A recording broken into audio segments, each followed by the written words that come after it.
Hello दोस्तों, स्वागत है आप सभी का आज के इस नए वीडियो में। आज हम लोग जानने वाले हैं अक्रिय गैसों के बारे में कुछ इम्पोर्टेंट फैक्ट सब। तो आप लोग बने रहिएगा वीडियो के अंत तक। चलिए शुरू करते हैं। तो देखिए, पहला काम तो आप लोगों को यही करना है, जो अक्रिय गैस का दूसरा नाम याद रखिएगा। तो अक्रिय गैस को अन्य किस नामों से जाना जाता है? तो उत्कृष्ट गैस या नोवेल गैस। तो याद रखिएगा, अक्रिय गैस बोला जाए या उत्कृष्ट गैस बोला जाए या नोवेल गैस बोला जाए, तो बात एक ही होता है। तो उन सभी का नाम पहले आप लोगों को याद रख लेना है, जो अक्रिय गैस कौन कौन होता है। तो देखिए, अक्रिय गैस में है पहला हीलियम, दूसरा नियॉन, तीसरा आर्गन, चौथा क्रिप्टन, पांचवा जेनन और छठा होता है रेडन। तो पहले तो इन छठों का नाम याद रख लीजिएगा, जो हीलियम, नियॉन, आर्गन, क्रिप्टन, जेनन और रेडन। इसकी संकेत की बात करें तो हीलियम का संकेत होता है He, नियॉन का संकेत होता है Ne, आर्गन का संकेत होता है Ar, क्रिप्टन का संकेत होता है Kr, जेनन का संकेत होता है Xe और रेडन का संकेत होता है Rn। इनकी परमाणु संख्या की बात कर ले तो हीलियम का परमाणु संख्या होता है 2, नियॉन की परमाणु संख्या होता है 10, आर्गन का परमाणु संख्या होता है 18, क्रिप्टन का परमाणु संख्या होता है 36, जेनॉन का परमाणु संख्या होता है 54 और रेडॉन की परमाणु संख्या होता है 86। तो याद रखिएगा इसका नाम, संकेत और परमाणु संख्या।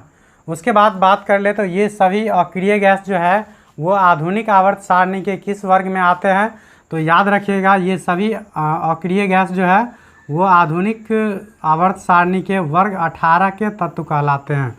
तो याद रखिएगा, अगर पूछा जाए जो अक्रिय गैस आधुनिक आवर्त सारणी के किस वर्ग के तत्व है, तो क्या बताइएगा? जो वर्ग 18। इसी वर्ग 18 को क्या बोला जाता है? तो शून्य वर्ग भी बोला जाता है। तो अगर पूछा जाए कभी ऑब्जेक्टिव में दे करके जो इनमें से कौन शून्य वर्ग के तत्व नहीं है, तो इस सभी में से ऑप्शन दिया रहेगा और एक दूसरा नहीं दिया रहेगा। तो इस सभी को नाम आप लोग निश्चित रूप से याद रख लीजिएगा। तो याद रखिएगा, जो अक्रिय गैस आधुनिक आवर्त सारणी के किस वर्ग के तत्व है? तो वर्ग 18 के। अगर पूछा जाए आधुनिक आवर्त सारणी का खोज किसने किया था, तो याद रखिएगा, आधुनिक आवर्त सारणी का खोज मोसले ने किया था। आधुनिक आवर्त सारणी की खोज मोसले ने किया था। उसके बाद याद रखना है, जो अक्रिय गैसों में सबसे अधिक कौन सा गैस वायुमंडल में पाया जाता है? तो याद रखिएगा, इसका आंसर हो जाएगा आर्गन। आर्गन लगभग 0.93 पाया जाता है वायुमंडल में। वायुमंडल में क्या हो जाएगा? सबसे अधिक। वायुमंडल में सबसे अधिक। याद रखिएगा, वायुमंडल में सबसे अधिक अक्रिय गैसों में। अगर डायरेक्ट पूछा जाए जो वायुमंडल में सबसे अधिक कौन सी गैस पाया जाता है, तो उसका आंसर हो जाएगा दूसरा, नाइट्रोजन। लेकिन पूछा जाए जो अक्रिय गैसों में सबसे अधिक कौन सा गैस पाया जाता है, तो उसका आंसर हो जाएगा आर्गन। कितना पाया जाता है? तो 0.93। उसके बाद याद रखना है, जो अक्रिय गैसों में सबसे हल्का गैस कौन सा होता है? तो वो हो जाएगा हीलियम।